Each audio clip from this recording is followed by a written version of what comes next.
Welcome to the Ras family, where you get to enjoy all things health, wealth, and happiness. Our slogan is Merchants of Happiness. That's what we do in our lives, and that is what you'll enjoy on our page. So keep on watching. Hi guys, welcome. Let me introduce you to my gorgeous sister. I'll let her tell you about who she is, what she does, why she's here. Okay, no, the why she's here you'll get to find out as we continue. And just to clarify, I am the most beautiful person in this family. Oh gosh. Take it away. We both know it's me. We both know. So, stop. Hi y'all. My name is Caroline Njoka. I am glad to be the sister of this gorgeous, beautiful angel over here. She's the firstborn, I'm the secondborn, and we have another third brother who's also way gorgeous. Hi Paul. Hi. Shout out to Paul Vogue. I am 77 years old. Story secrets. Look So for me. I am 500. We age backward. Yeah, look for me. I work in HR as well as special needs education. Okay. Special needs education, I focus on autistic children and what makes them Wow. autistic and different types of disability. But can it shock you? Shock me. I am also disabled. I know you can see it. No, nowhere. No, up In here. your ears? Up here. My eyes. I Your have low eyes? vision. What's wrong with your eyes? I have low vision.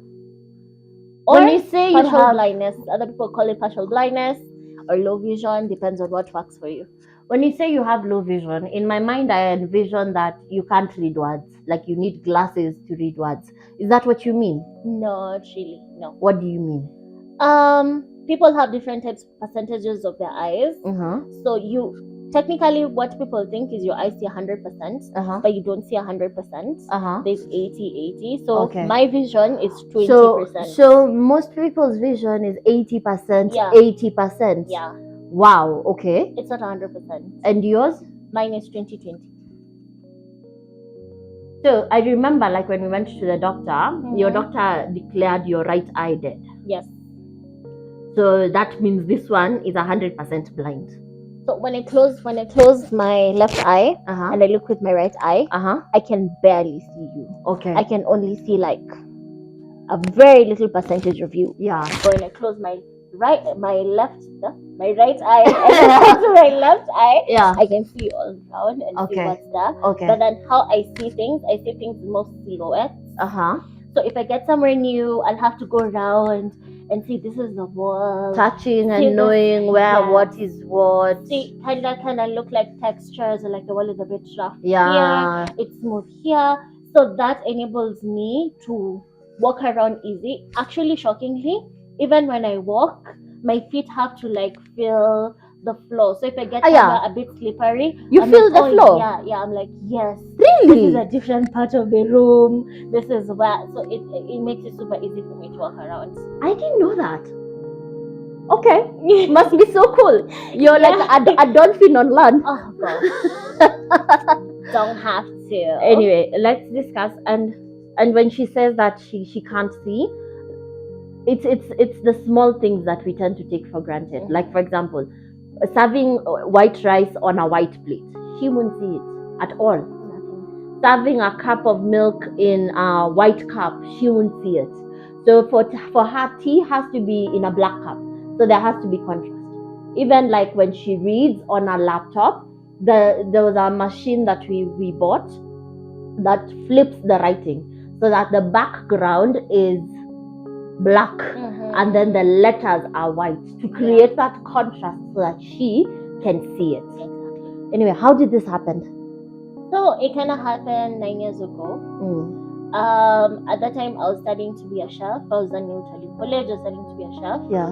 So that Friday when my dad came to get me from school, I had a slight headache. But I told myself, hey, it's just we're in the kitchen, it's hot. Yeah. So maybe that's what happened. Yeah. So I went home, popped a maramoja, that's it. Uh-huh. On Saturday evening, popped another maramoja. Sunday did the same. Monday going back to school, the headache was a bit way worse. On a scale of 1 to 10, the scale was maybe 9.5, and I couldn't manage that pain. Okay. So I called my dad, and he came and he got me. I keep on saying my dad and it's our dad. It's our dad. Same person. Don't worry. So he came, he got me, took me to hospital. But the bad thing about Kenyan hospitals are most doctors actually prescribe medicine that you're not supposed to have. So he prescribed medicine for me that was not supposed to be for me. But I think in our journey, we've come to learn that medicine is very experimental. Yeah. Like nowadays, I wouldn't just take medication because the doctor wants to give you 10,000 meds to get rid of everything that you're feeling, not realizing that these 10,000 meds all have side effects. To a point, I was taking medicine because of another medicine side effect. So even when you're given medicine, please read the pamphlet. Najua inakaa iko detailed. It looks so detailed, but it is good for you. You know. Yeah. Continue. So we went back, Uh-huh. and then it reached on Wednesday, and the doctor's like, maybe it's her eyesight. So the optician comes on Saturday. So between Monday and Wednesday, what were they treating They for? were just looking for what's hurting. Maybe it's malaria. Maybe it's this. Maybe it's that. So Again, there was elimination. There was nothing specific. So one of the doctors like, the optician comes on Saturday, so just book an appointment for Saturday. Until then, you'll just have to take these meds and make sure that you're fine. So like, okay, cool, fine. So I went home. I told my mom I was tired, so I went to sleep. At this point, I don't really remember really well because I was in too much pain. So my mom was on told me this story. So she was like, I started screaming out of pain. So she comes, she's looking, I'm like, I cannot see you. I'm in so much pain. Sikuoni. So, sikuoni is I cannot see you, sorry. So we were taken to hospital. We went a couple of hospitals. Then we finally came up to Episha. I don't know what they put on me, but then it magically healed the pain. It went away. It was magical. So between the time that you woke mom up to the time that your pain went away, had it dawned on you that you've lost your eyesight? At that time, what was in my head is, I want the pain to go. I want the pain out. Okay. The pain was too much. Just make it stop. Okay. So when it eventually stopped, then it hit me. Oh, dratnet. I cannot see. And that came to me as such a shock because I was so used to doing everything by myself. Whatever. Then you're now here, you're like, oh gosh, I cannot see. Wow. To get to this point, I just want to point out a few things because I have experienced the story as well, even as I tell it to you. A few things that we learned, and we are not trying to go back to we wish we had done, shoulda, coulda, woulda takes you nowhere. But if we had gone to maybe Mpisha directly the very first day, it would have been a very different conversation. That's true. Number two, because none of us had medical insurance, then she couldn't get admitted because of the costing of admission. So it was either we go back home with her or we take her to Kenyatta National Hospital to be admitted, where it would take a couple more days before she actually saw a professional. So having medical insurance is so important. Have yourself ata kidogo. Unajua kale kadogo, have yourself that one. Number two, I love that there's so many hospitals in our estates, in our areas. Lakini kusema ukweli, these small hospitals did not help us. They took us round and round and round. A very simple issue that was diagnosed by one doctor in 1 minute. But because doctors in Kenya have not been taught to pass on the patient, I don't know what you're going through. I don't know what is wrong. So I will let you see a specialist. So I'm going to send you to specialist so and so. He or she will analyze. But doctors in Kenya don't do that. So it is up to you, the patient, to realize, no, this doesn't feel right to me. And if it doesn't feel right, don't leave hospital until it does. And it's always wise getting more than one opinion. Yes, get more than one opinion. So at Empisha, she had steroids. She had a shot of steroids and a shot of painkillers. Continue. And after the pain magically ended, we started hospital run around 8, 9. The pain ended around 4 a.m. Yeah. So the doctor was, we need to see what's going on in her head. Yes. So the doctors prescribed us to go to Madanta for us to get an MRI of what was going on. Yes. So the next morning, we went to Madanta. Going there, a brain scan happens, and shockingly, they're not seeing anything. Yep. This doctor told my mom, this might be something psychological. So go sit down with her and let her tell you what's going on, because there's nothing. We're not seeing anything. Wait. Hold up. A doctor is telling your mother, yes, she cannot see, but there's absolutely nothing wrong with her. Yes. But you've lost your eyesight. Yes. Okay, how did this make you feel? To be honest, I felt stupid because in my head I'm like, my eyes just can't stop working, and then you're telling me it's psychological. Of course. It doesn't work like that. Yeah. So no, there has to be something. So at this point now, what did you do? So at this point, I guess this is when the depression started kicking in. Yeah. Because the doctor is saying, you can't see, and he's saying it's in your head. So figure it out. How are you supposed to figure out that? Okay. There's no manual, there's no pamphlet, there's no nothing. Go figure it out and there's return no, your own eyesight. There's no like, go watch this YouTube page. Thank God for Dr. Google. Exactly. There's nothing. But Okay. unfortunately, someone told, I don't remember who it was, who told my dad about Lions Hospital. Oh gosh, Lions, thank you so very much. The hospital is gorgeous. I remember we went to Lions the next day. Yes. And I was with you. Yes. We were seated at the waiting area, and then the doctor came. The doctor was like, don't hold her, let her follow my voice. Follow me and come. We entered his office, started just looked at my eyes. No. What's this called? His machine. No, nothing. Just looked at me, it's like, this one is swollen, this one is dead. So we need to figure that out. Then he put me on steroids that was supposed to help with the inflammation to go down and actually jumpstart my body to help it to cure itself and slowly start working. At this point, I should mention, when my sister started this treatment, she was about 70 kgs. Yeah. When she started this treatment, she looked exactly like me, maybe even slightly smaller. By the time this treatment was ending, I had gained almost 50 kilos in less than a month. So everything was just heavy. Yes. All at once. Yes. Because you're given the stories, the doctor is like, if you work out right now, you'll gain muscle and you won't look good and it won't be good for your body as well. So just wait out, let it end.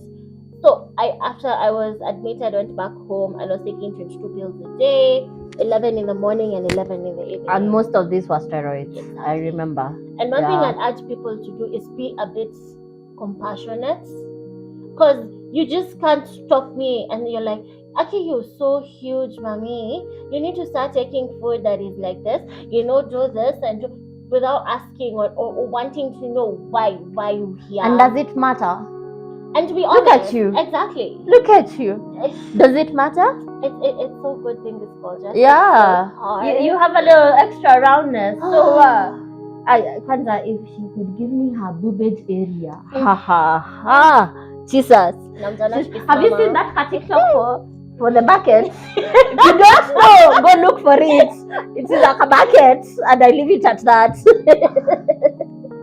It is so hard for people to be that, but then I also get it. People don't understand gorgeous as much as we do. So doctors put you on steroids. They've not told you if your eyesight is coming back. Yes.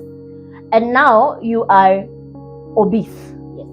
Because you've come from being 70 kilos to being beyond 120 kgs in the span of 1 month. Where was your mind? Funny thing, my mind had not yet started processing what was going on. Did anyone help you process? And this is something that people need to know. It is not bad talking to someone about it.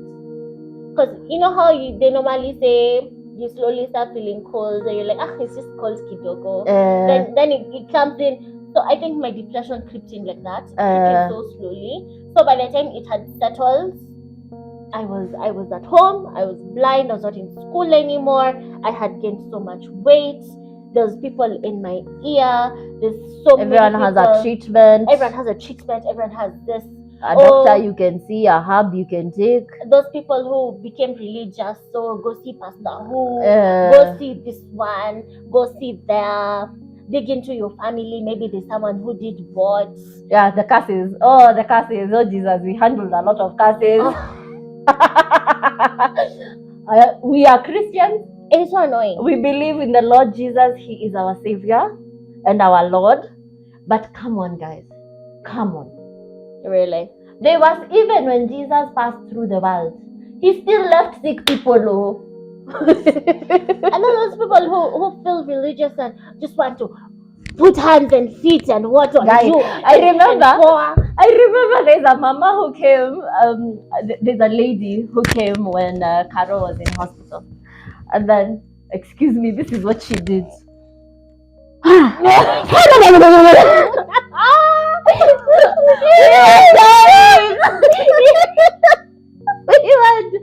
the time she left, Carol had a headache.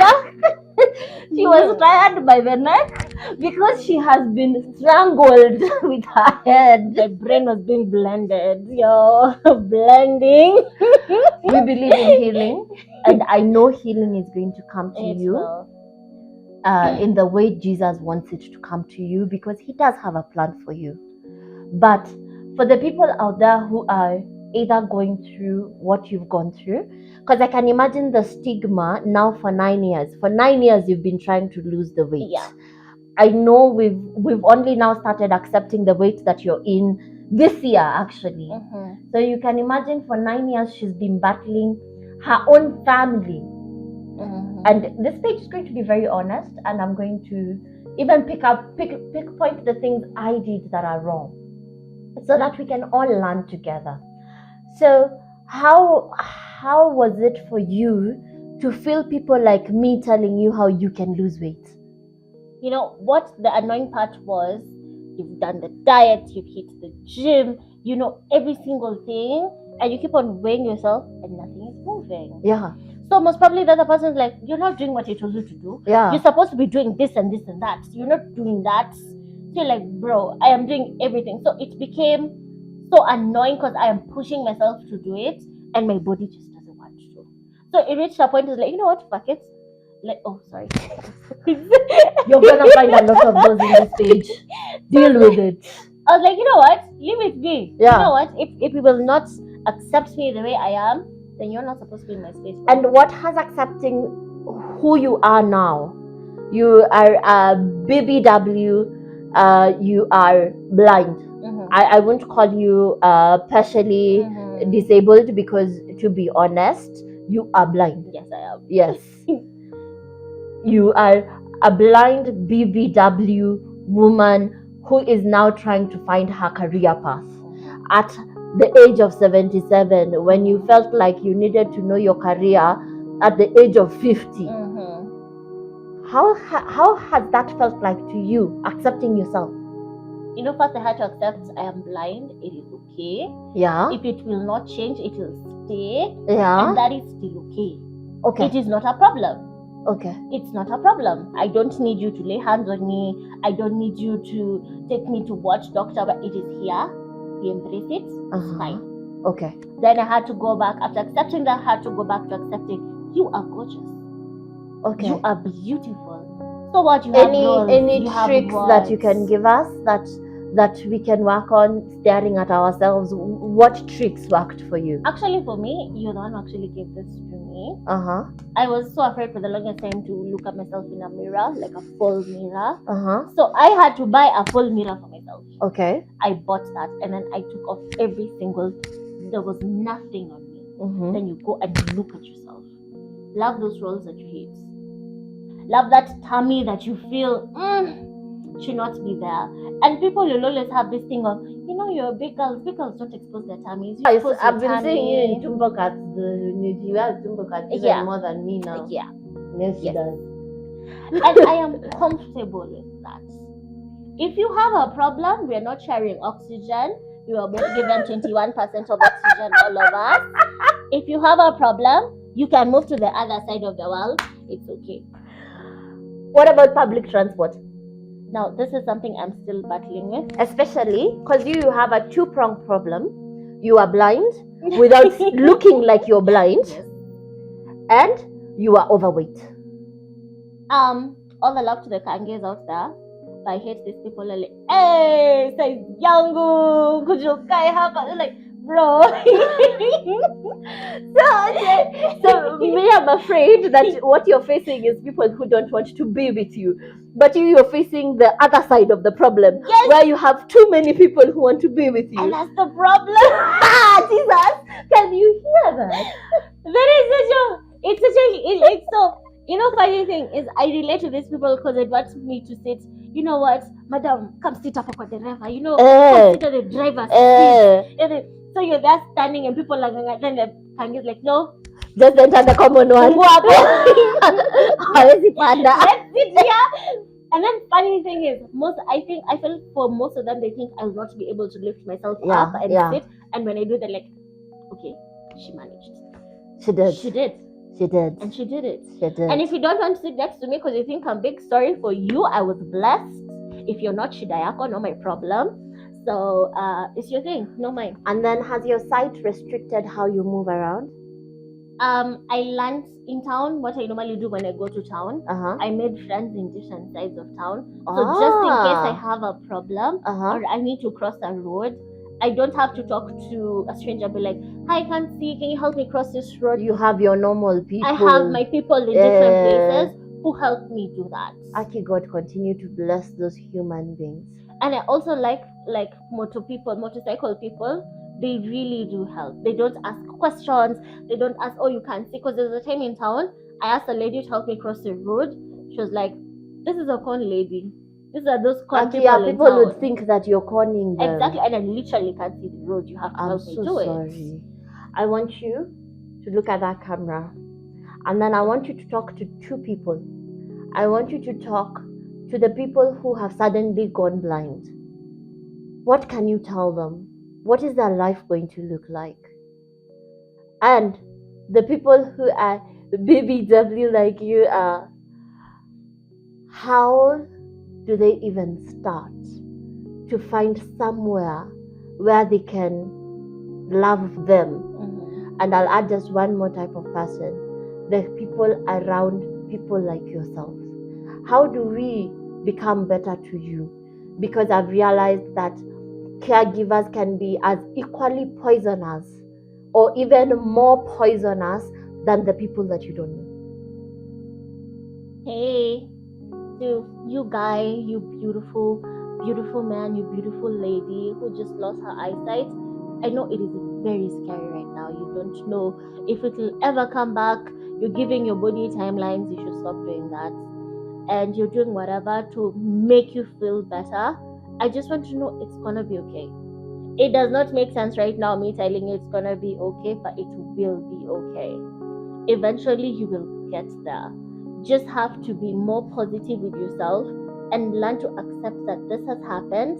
So let's move past it and see how it will go. So that beautiful BBW man or woman, looking at yourself in the mirror and be like, if I just lose this weight here, if I just cut this body over here, if I just do this, you're fine. You are beautiful. You are gorgeous. Slant that body. Someone doesn't have a problem with your tummy, their problem. Someone thinks you have flabby arms, their problem, not your problem. And to the caregivers around us, as she said, you can be poisonous. You can actually create more harm than what you do. And for that, I do forgive you because you didn't know you're doing that. And it was not on purpose. But let's try and choose and pick our words. Before we give that advice, let's see if it actually works. And talk to other people who have maybe the same thing or done the same thing so that you can be able to get to that space and get to understand them. And you know what? Build that protection all around that person. Because funny thing, if I didn't have the warriors, because I do call them warriors because they were stronger before I became strong. If I didn't have the warriors, if I didn't have my gorgeous sister, if I didn't have my handsome brother and my beautiful family around me, I would not be who I am right now. Okay. Because if your caregiver is strong, trust you me, you will also be strong. Oh, those are beautiful words. I really appreciate you coming here Thank you. and sharing your story. Hospital that you would encourage someone if they are going through eye problems. Where should they go? Lions. Lions. Where is Lions? Hospital, located in Kangemi, Loresho area. That's go there. They are affordable. They have really good doctors, and the services are on point. Consultation is still at 500 bob? Yes, still at 500 shillings. So consultation is at 500 bob. If you have any eyesight issue, just go there. They open from 7 in the morning all the way, I think, to 6 in the evening. Yes. Yeah, to 6 in the evening. Just go, and they're specialized just for eyesight. We love you guys. Bye.